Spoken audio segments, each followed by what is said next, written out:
Perdón. Bien. Bueno, te presento. La profesora Marina Devoto es profesora de Historia egresada del IPA, es magíster en Didáctica de la Historia por la Universidad de CLAE y doctoranda en Educación por la Universidad de La Plata. Docente de Historia Efectiva de Educación Media, la profesora se desempeña como docente efectiva en el Consejo de Formación en Educación, en el Departamento de Historia, en la sección Historiología, subsección Filosofía de la Historia. Es docente interina en el Consejo de Formación en Educación, en el Departamento de Historia, en la sección Didáctica de la Historia. Hoy su ponencia va a ser sobre la enseñanza de la historia entre la historiografía, la efemérides y la nación. Bueno, buenas tardes. Yo no voy a usar imagen. O sea, esto puede empeorar. Va a empeorar, no se preocupen. Porque, menos mal que Verónica trajo 160 imágenes, porque yo no voy a usar ninguna. Así que se van a conformar con esta terciopelada voz en un micrófono, además que debe sonar peor todavía de lo que es. Eso primero. Muchas gracias por la invitación y realmente la organización es impresionante de todo este evento. Gracias a todos los que pueden hacer que este evento se haga de esta manera tan prolija, tan buena, tan buen ambiente que hay. El otro que va a empeorar es que si pasamos a la montevideana, ahora pasamos a la porteña. Hablando de heridas, porque parte de mi invitación, que soy profesora de didáctica de la historia, pero que mi maestría fue en didáctica de la historia y mi tesis de maestría tiene que ver con la enseñanza de la historia nacional en mis propias clases de historia. Y tiene que ver con eso que mi amiga dijo que no iba a citar, que fue a Mariana Perkovich, y yo dije que tampoco, pero al final la vamos a hablar los dos, que es el tema de las heridas de la patria, ¿no? ¿Cómo hacemos esa pregunta que anduvo rondando toda la mañana y la ponencia anterior, que es cómo hacemos para, que además recién la hizo el estudiante de Verónica, cómo hacemos para formar esa identidad uruguaya en un siglo XXI, que no es el siglo XX, no es principio, no son los centenarios. Esto resulta bastante más complejo. Y esta interrogante proviene de una herida personal, que es que yo soy hija de padres uruguayos y por lo tanto aprendí al mismo tiempo que el himno argentino, el himno uruguayo, pero nacida en Buenos Aires. Y hice hasta los 10 años, a los 10 años, se termina bastante posterior la dictadura, mis padres deciden volver. El tema que para mí no era volver, para mí era emigrar, ¿no? Para mis padres era volver, para mí era emigrar. Y cuando yo hago, hasta cuarto hago en Buenos Aires, porque además ni siquiera hago en la provincia, soy bien porteña, además capital federal, nada, todo. Y entro a quinto y sexto, el discurso del pasado, porque después voy a hacer esta aclaración, el discurso del pasado que manejaban las maestras que yo quería, que yo tenía y que además quise mucho, quería mucho porque fallecieron ambas. Es un discurso muy homogéneo, sumamente homogéneo, y que además es un discurso sumamente discriminador con Buenos Aires, ¿no? Y tiene una razón de ser eso, ¿no? Cuando se crea desde el punto de vista historiográfico el discurso de la nación, con quien había que diferenciarse mayormente era con Buenos Aires, entonces, o con lo que hoy llamamos Argentina. Entonces, claro, el discurso es sumamente xenofóbico en ciertos puntos, ¿no? Desde cosas como la lucha de puertos hasta un montón de cosas. Yo hice el liceo con ese discurso y después entré al IPA teniendo un problemita de que odiaba la historia nacional. Nosotros teníamos historia nacional, yo odiaba la historia nacional. Sin embargo, después estuve en mi maestría investigando qué pasaba en mis propias clases de historia con un proceso, enseñando un proceso como el proceso de 1825, ¿no? Que es un proceso que generaba, y acá yo empecé como a investigar, y muchos otros ya escribieron, bueno, este tema de que la enseñanza de la historia nace como disciplina justificando los estados-nación. La enseñanza de la historia nace justificando los estados-nación, ¿sí? Entonces, nacen juntos, son siameses no, son gemelos. El tema es, ¿qué pasa? Que esto funciona perfecto, en una perfecta armonía, ¿no? Entre, la ponencia le puse el título, la historiografía, la enseñanza de la historia y las efemérides, ¿no? Entonces, la historiografía y la enseñanza de la historia en el matrimonio precioso, con un hijo que eran las efemérides, y todo funcionaba en una familia normativa, diríamos, heteronormativa en este momento, y funcionaba perfecto. El tema es cuando, no sé si fines del siglo XX, y sobre todo la posmodernidad, empieza a aparecer otras identidades que se sienten excluidas de este discurso hegemónico y homogéneo, las dos cosas, hegemónico y homogéneo, de los estados-nación. Esto no nos pasa solo, cuidado, porque esto no es un trauma uruguayo, Verónica dijo, es un trauma latinoamericano, pero de verdad es un trauma mundial, ¿no? Estas investigaciones, sobre todo la historiografía, arrancan en Europa, es Hobsbawm, Benedict de Anderson, diciendo, bueno, el Estado-nación no nació hace millones de años, no es una esencia, es una construcción, en la construcción colabora mucho el Estado, ¿no? Que Benedict Anderson ahí lo sitúa demasiado en el Estado, pero bueno, sí, la construcción de los mapas, las fronteras, la estatuaria, la literatura, la enseñanza de la historia, ¿no? Entonces, bueno, el problema es cuando la historiografía empieza a separarse del Estado-nación, ¿no?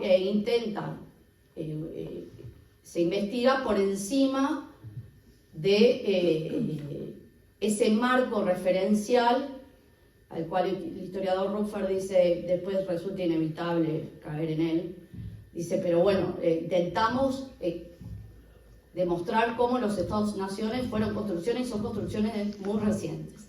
Eso por un lado, pero por otro lado, tenemos una sociedad, hablando qué pasado queremos para el presente que tenemos una sociedad que está reclamando que está por fuera, que hay identidades por fuera de ese discurso hegemónico, ¿sí? Ahora, claro, yo como profesora de historia, precioso, estudié, dije, bueno, no, acá, para empezar siempre trataba de evitar en mis primeros años tomar programas que tuvieran el proceso de independencia, sobre todo el proceso de independencia, después no lo puedo evitar.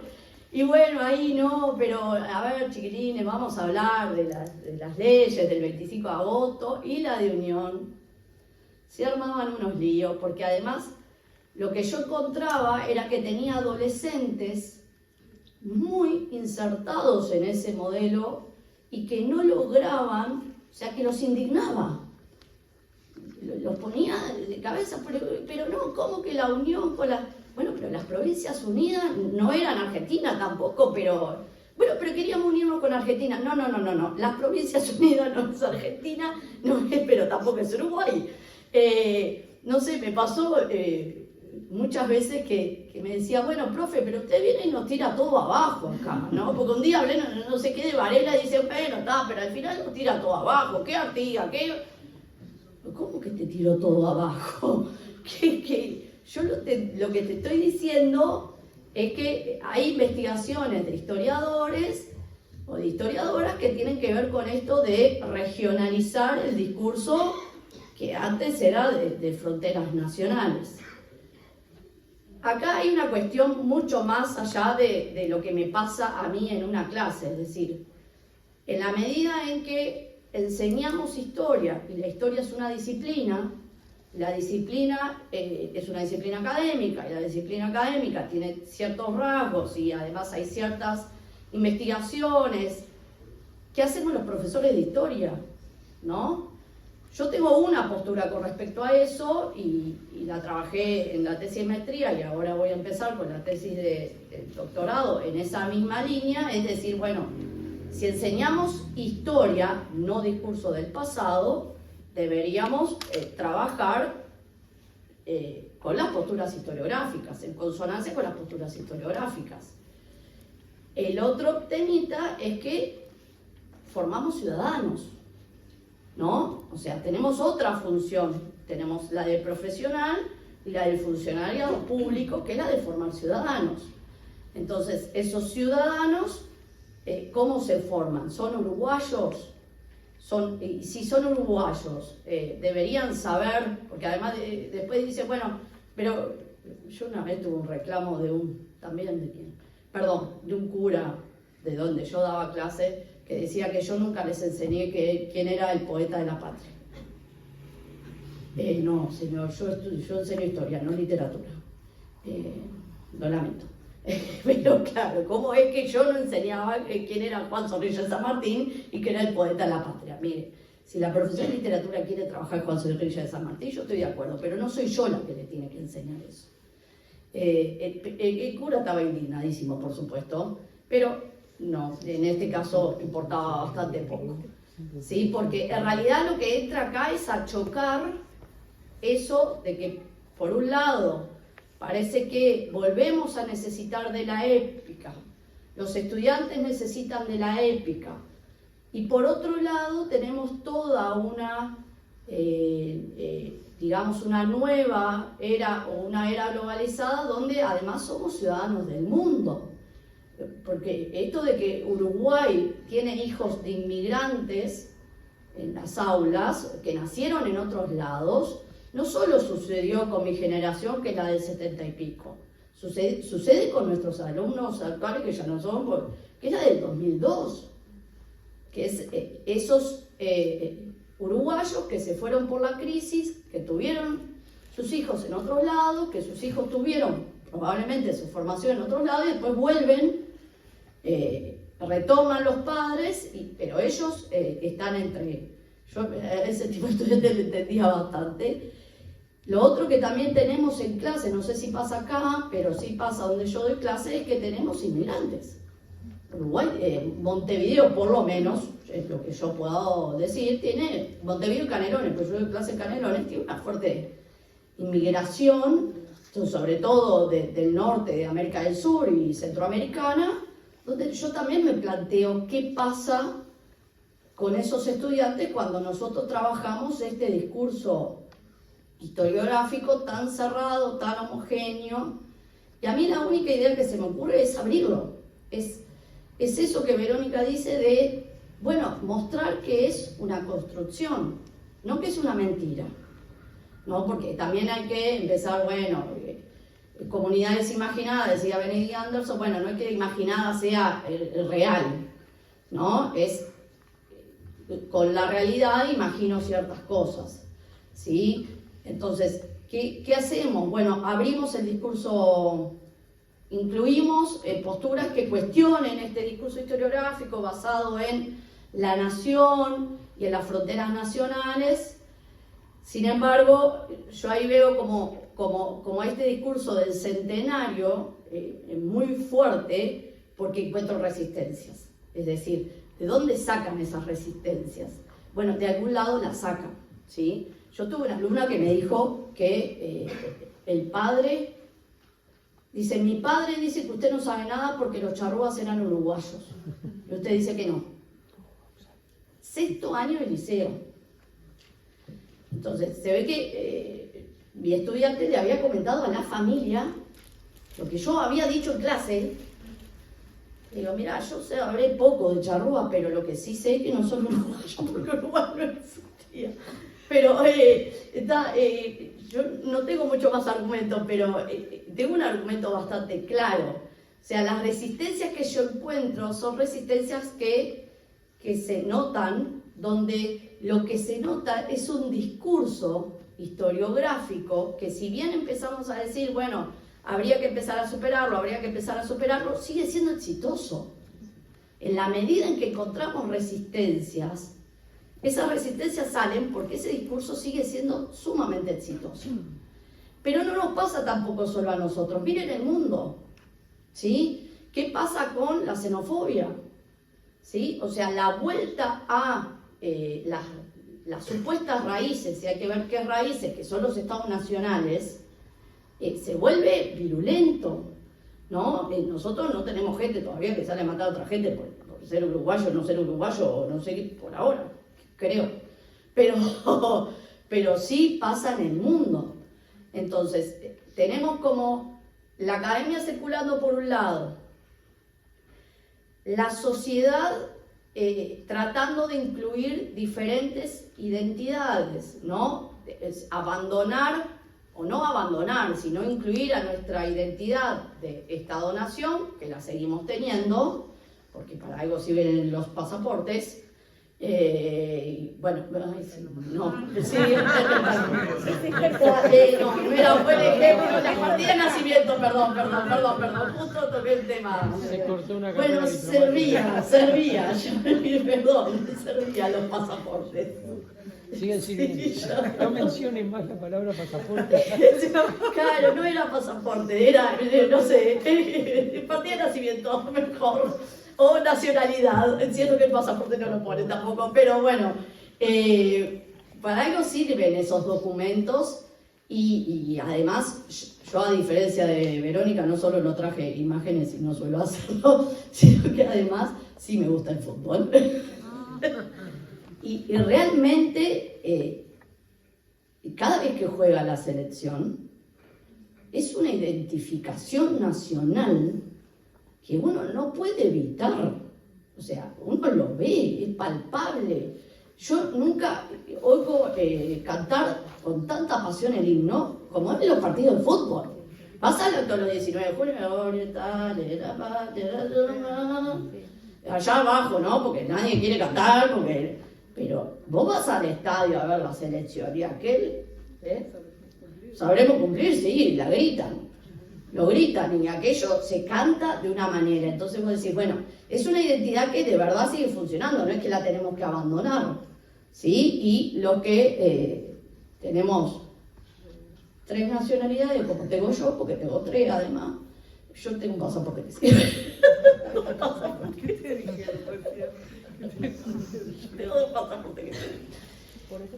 Tendremos que lidiar con nuestras múltiples identidades nacionales, lo cual no me pasa solo a mí, o sea, hay toda una generación hay más de una generación de uruguayos en esta situación, ¿no? Tomemos en cuenta que la Constitución dice que nosotros somos ciudadanos naturales, ¿no? Entonces, bueno, en la generación del 70 y pico, que tenemos 40 y pico de años, 50, la generación del 2002, y probablemente haya otras, ¿sí? Que uno se olvide, capaz que antes, ¿sí? Pero las dos más marcadas, digamos, las dos con más presencia, tienen que ver con ese tipo de generaciones. Bueno, lidiamos con nuestras múltiples identidades nacionales, pero tenemos otras identidades que también el pasado nos ayuda a constituirlas, ¿no? Entonces, la feminidad, la subalternidad, la clase obrera, no sé, otras identidades que tienen que ver con que somos seres que conjugamos en nosotros mismos no una esencia, sino múltiples identidades. Y esto también tiene que ver con toda una cantidad de intelectuales. Yo para la tesis sobre todo usé gente que está entre los estudios postcoloniales y la historia conceptual, ¿no? Sobre qué pasa qué se entiende por nación, ¿no? Entonces, empezar a pensar la nación. Yo traje la la computadora no solo para hacerme la seria, sino que, por ejemplo, Rita Segato, que capaz que todos, algunos conocen, que es una intelectual argentina, sobre todo la leemos bastante con respecto al feminismo, a la feminidad, dice: lo que quiero iluminar aquí es el aspecto aplanador de la formación de identidades globales, por un lado, así como los efectos perversos de una política de identidades que responde a una agenda global más fiel a cuestiones nacionales, internas de los países centrales, que a problemáticas e idiomas locales por el otro. ¿No? Estamos hablando de una intelectual argentina, donde Argentina tiene todo un tema, no ahora, sino que hace mucho tiempo, con qué pasa con las poblaciones originarias, ¿no? Y esa lucha que tienen de incluirse dentro de esa identidad, donde Fernández seguía diciendo: no, los argentinos bajamos de los barcos, y ellos dicen: pero ¿nosotros qué estamos haciendo acá? O sea, no somos argentinos ahora, somos argentinos hace miles de años, centenas de años, no miles de años. Pero también esta idea de entender la nación de otra manera, o sea, de dejar de entender la nación como el Estado-nación, y como el Estado-nación homogéneo, sino tratar de entenderlo como construcción siempre en constante transformación y en constante pugna, ¿no? Siempre existen diferentes discursos de lo que es la nación, y a veces ganan uno, a veces ganan otro. Esos discursos pelean. Las obras que mostró Verónica, sobre las de la actualidad, son discursos de la nación peleando contra discursos hegemónicos, ¿no? Por eso choca tanto, ¿sí? La idea de conmover es mover, no es que nosotros digamos: ¡ay, qué lindo! ¿No? Capaz de decir: mirá la porquería esta, mirá lo que el disparate que hizo. Bueno, pero eso también es conmover. Y el tema es, bueno, ¿qué hacemos? Discursos de nación que crean diferentes colectivos y que están en permanente pugna, y que a veces ganan uno, a veces ganan otro, y se van interponiendo a lo largo del tiempo. Por lo tanto, entender la nación no como una esencia, sino como una construcción. Eso llevado a una clase de historia, yo sé lo difícil que es, me van a decir. Han ido luchando por esto. 150 páginas escritas sobre esto, y parece que voy a escribir algunas más. Sí, ya vos te pasaste. Eso lo que quería. Pero trabajamos juntas mucho tiempo, por eso podemos hacer esto. El tema es, yo sé que es difícil. Lo que yo me sigo cuestionando es lo ético, ¿sí? Es difícil, perfecto. ¿Y qué? Entonces volvemos a decir que 1811 en las asambleas orientales nació Pibel, ¿no? Pibel tal cual. No, pero que Pibel lo decía, no que había estado en 1811. Bueno, 1811. ¿Por qué es fácil? Porque alguien ya se los dijo, no sé quién, pero alguien ya se los dijo, porque sí, ya sé que es así, pero yo sigo peleando por entender que la historia, más allá de que tiene que enseñar historiografía, lo cual sí, la historiografía avanza hacia superar los estados-nación, el curso de la enseñanza de la historia debería ir por ese camino. Y no es que le enchufemos a los estudiantes, los historiadores así, todito. Tomá el libro de fulanito, léelo así. No, para algo existimos los profesores de historia. Pero sí ir por ese camino. Pero además de eso, de que enseñamos una disciplina, no enseñamos el pasado. El pasado es otra cosa. El pasado puede ser usado por diferentes maneras, y además nosotros no tenemos el monopolio de enseñanza del pasado, ni los historiadores tienen el monopolio de investigación de hablar sobre el pasado. O sea, mucha gente puede hablar sobre el pasado, ya lo vimos con los artistas, de diferentes maneras. Lo que nosotros enseñamos es historia como disciplina. Bueno, entonces si la historia como disciplina va en ese camino, capaz que estaría bueno ir por ese camino. Pero también el otro planteo que yo tengo, que es un planteo ético profesional, es necesito no excluir, ¿sí? Ya sé que el nosotros, ¿no? Esto es más psicoanalítico, todos creamos nuestra identidad en contraposición a otro.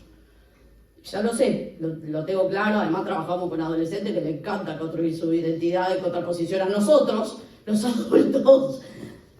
Sí lo sabemos, pero empezar a complejizar qué somos nosotros, ¿no?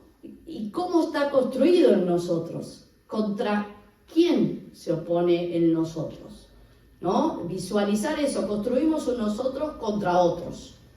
¿Por qué elegimos esos otros? ¿O por qué otros eligieron esos otros? Porque la mayoría de las veces no lo eligen ellos, o sea, estos discursos ya vienen. ¿Por qué elegimos esos otros?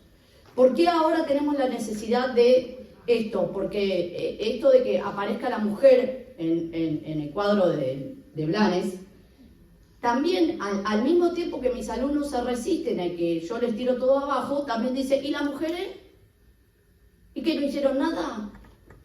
¿No? ¿Y por qué siempre? Entonces, por otro lado, también hay esa cuestión de, bueno, vivimos en un mundo que tiene otras identidades y que pelean por hacerse ver y necesitan que se haga ver. Que además no es que la academia no se haya ocupado de ellas o de las otras identidades, se está ocupando de las otras identidades. El tema es cómo lo hacemos para incluirlos en clase. ¿Sí? Porque yo tengo la experiencia que sobre todo en ciclo básico o EBI, por votos propios no salen a leer a Ana Frega ni a Carlos. Perdón, Carlos. pero no lo hace. Esperaba otra cosa. No voy a contar una anécdota que una vez un estudiante me dijo, pero vive.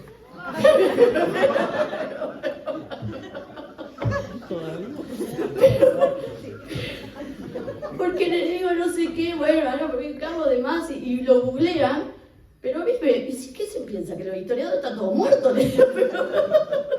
Como ustedes hablan de cosas muy de viejo, están todos muertos. Ay, perdón, una digresión. El tema es pasar por ahí. Siempre va a ser complejo, siempre caemos.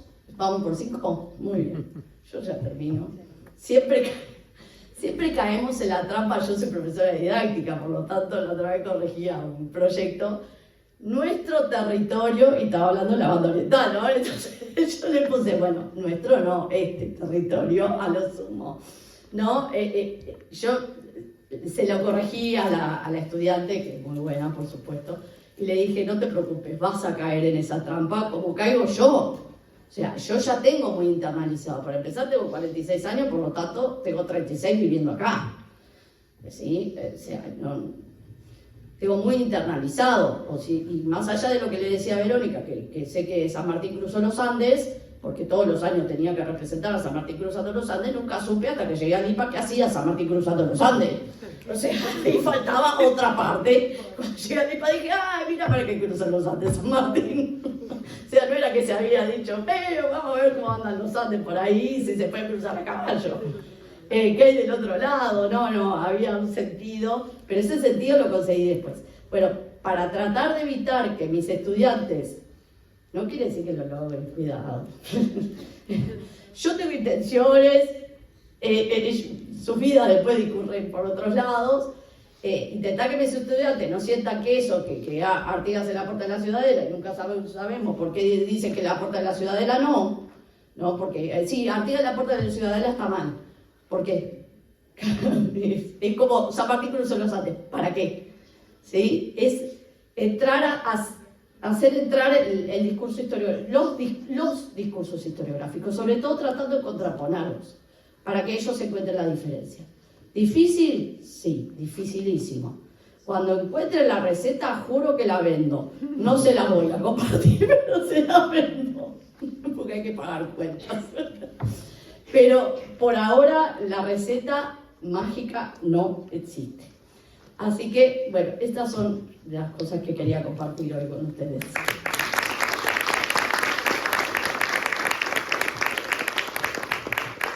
Bueno, abrimos el espacio de preguntas, ideas.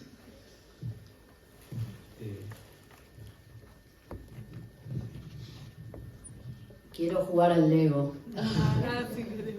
O vas a hacer preguntas, yo quiero jugar al Lego. Pero está ahí esperando que vayan a verlo. Yo voy. Bueno, las dos presentaciones han sido maravillosas. Justo tuve que salir porque el motorcito se estaba quedando sin batería, entonces tenía que ocuparme de eso. Era del Lego. Era de Lego. Y a mí me pasa esto con mi formación, ¿verdad? Como docente, y también en ese rol mediador que tenemos cuando estamos enseñando y cuando estamos aprendiendo nosotros. Ha explicado perfectamente lo que he sentido yo en mi trayectoria, tanto como estudiante y también como me siento actualmente, ¿verdad? Porque me pasa mucho eso de que cuando vamos a trabajar los roles que son identitarios, uno empieza, pero ¿por qué? ¿Cómo? ¿Y qué es lo que falta? Y como que uno empieza a la repregunta, y termina siendo como un callejón sin salida.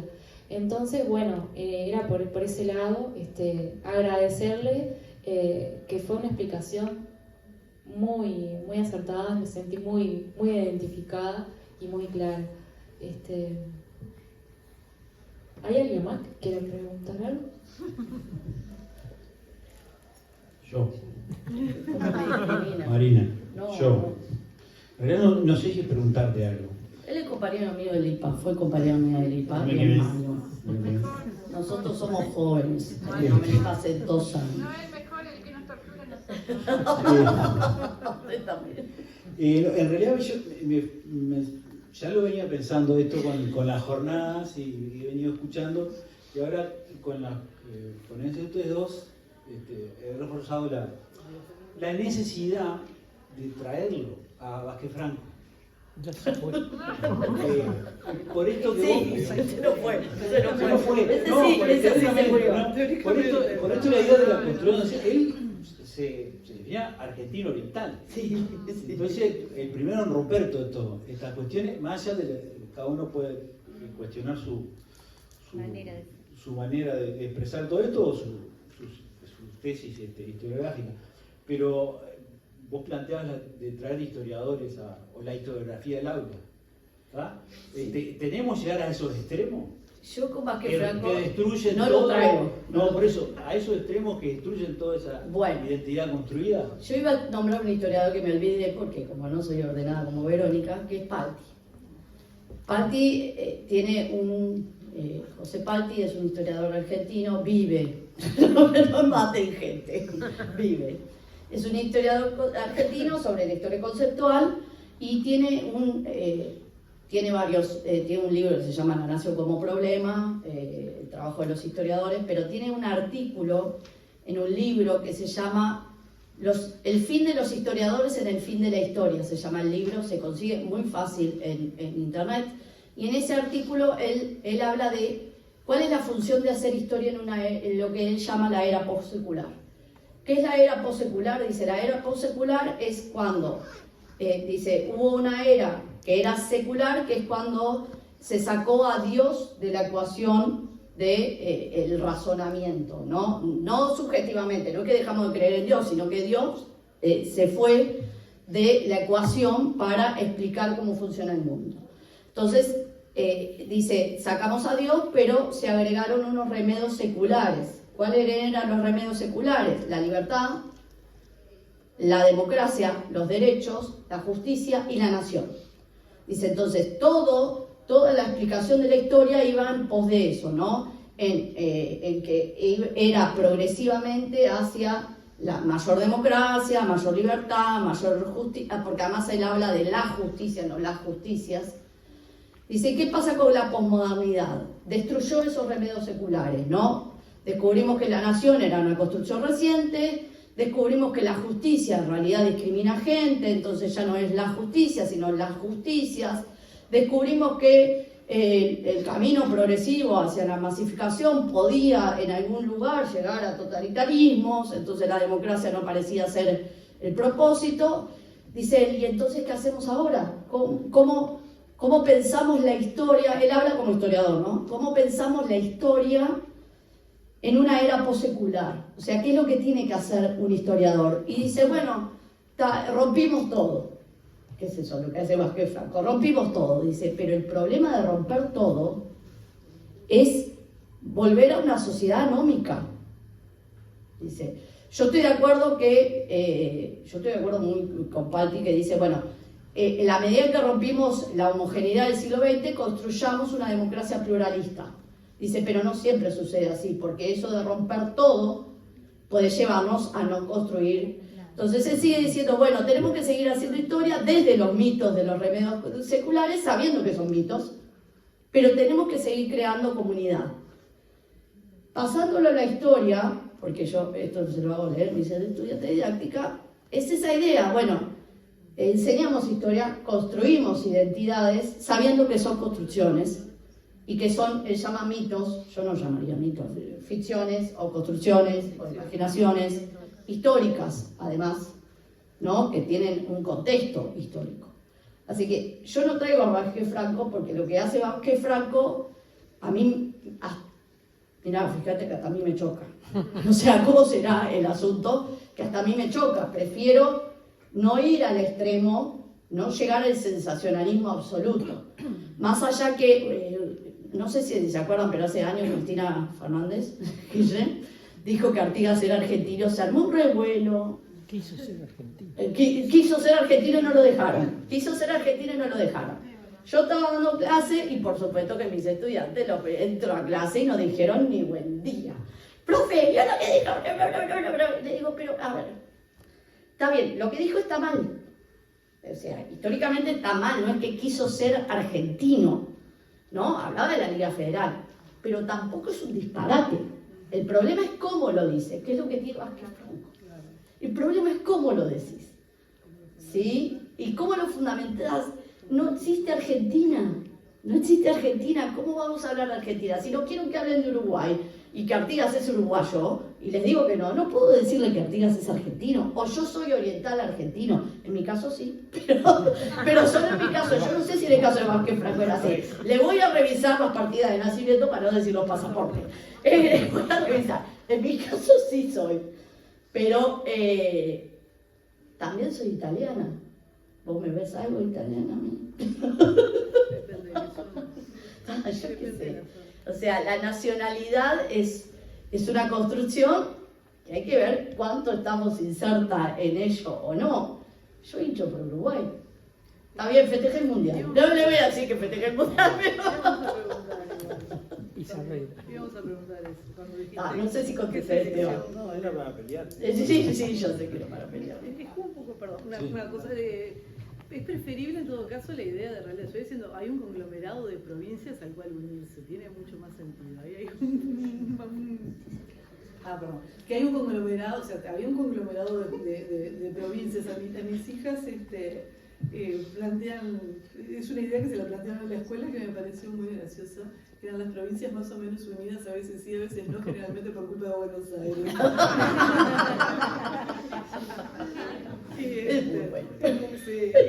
A la mayor le quedó para la chica y lo usamos. Bueno, ¿alguien más que quiera preguntar o comentar algo? Nosotros agradecerles, por supuesto, como siempre, no solamente el espacio que nos brindaron, que nosotros ya sabíamos que era bueno, porque interactuamos sobre estos temas en muchas ocasiones, sino que creo que, no sé, Lisa, corregime, hicieron un poco referencia a cuando empezó a gestarse esta idea allá en la segunda mitad del 24, cuando empezamos a pensar juntas, bueno, se viene el 25, no sabíamos cómo el Uruguay del bicentenario se iba a pensar, ya estábamos hablando con Carlos eso, somos nosotros los uruguayos del bicentenario y somos particulares, diferentes a los del centenario, por suerte muy diferentes a los del sequicentenario, pero bueno, estamos viviendo una realidad diferente. Y cuando vos decías, Marina, ahora, retomando las palabras de Vero, la idea es conmovernos. ¿Ah?